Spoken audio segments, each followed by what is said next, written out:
that once a Jew goes to Ibn Hajar Asqalani, who was a judge, he was rich, and a Jew, a poor man, comes and tells him that your Prophet said that this dunya is like a jail imprisonment for the believers. And for unbelievers, it's paradise. I'm poor, my clothes are tattered, you're rich, you're living a luxurious life. How can you explain this hadith? So Ibn Hajar Asqalani said, those believers who know what is waiting for them in the Akhirah, that is Jannah, even if you're the richest man in this world, all the happiness compared to Jannah is like imprisonment. And if the unbelievers knew what is there for them in the Akhirah, hell, and the lowest, the coolest fire in hell, if it touches your feet, your brains will boil. If they know where they will go, even if they are the worst human being in this world, for them this is Jannah. This is the explanation of the hadith of beloved Prophet Sallallahu Alaihi Wasallam. So Jannah, happiness, is a state. Your belief, your mind. And Allah says in the Quran, in Surah Baqarah, chapter number 2, verse number 156. Allah says that for the believers, whenever there is any calamity, they say, Inna lillahi wa inna ilayhi rajiun. To Him we belong and to Him we return. Just a few days ago, there was a person who called me and said, Sheikh, my father has been admitted into hospital in heart attack. So I said, Inna lillahi wa inna ilayhi rajiun. He said, Sheikh, my father hasn't died. I said, yes, I know. Why did you say that? I said, brother, in a Muslim ummah, they feel if someone dies, we say this.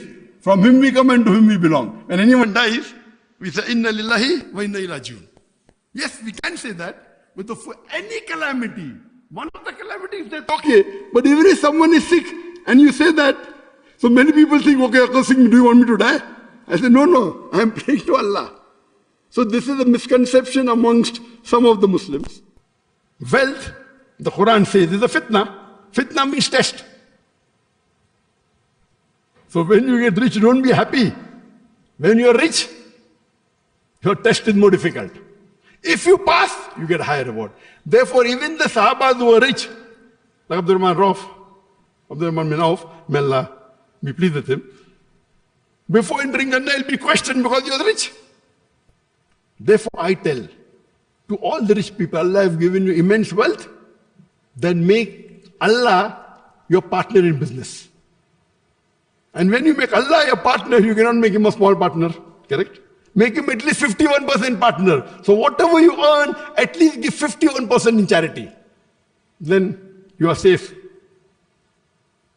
Generally, the Islamic ruling is that if you have wealth more than the nisab level, you have to give 2.5%. This is fard. For every rich person who is not a fakir, who is not a fuqara, who is not poor, yes, give 2.5%, that is the Sharia. But if you're extremely rich, this is my suggestion, it's not part of the Sharia. It's my advice that if you want to be safe, Allah has made you a millionaire. Other people are earning maybe a few $100s a month. You are earning $50,000 a month, $100,000 a month. What do? Make Allah your partner. Even if you give more than 50%, yet you will be multiple times richer than the poor man. When my son started business 2 years back, I said, my son, when you start business, minimum 51% you give to Allah subhanahu wa ta'ala. Minimum. I'm a veteran, so I give more. Afterwards, maybe you can compete with me or catch up with me. Minimum. The more you get, the more you receive.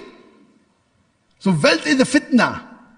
Allah says in Surah Tawbah, chapter 9, verse number 34 and 35, that those who hoard wealth and spend it not in the way of Allah, Allah will, in the hellfire in Akhirah, will brand you on your forehead, on your flanks and on your back. And Allah will say, have the taste of the wealth you hoarded.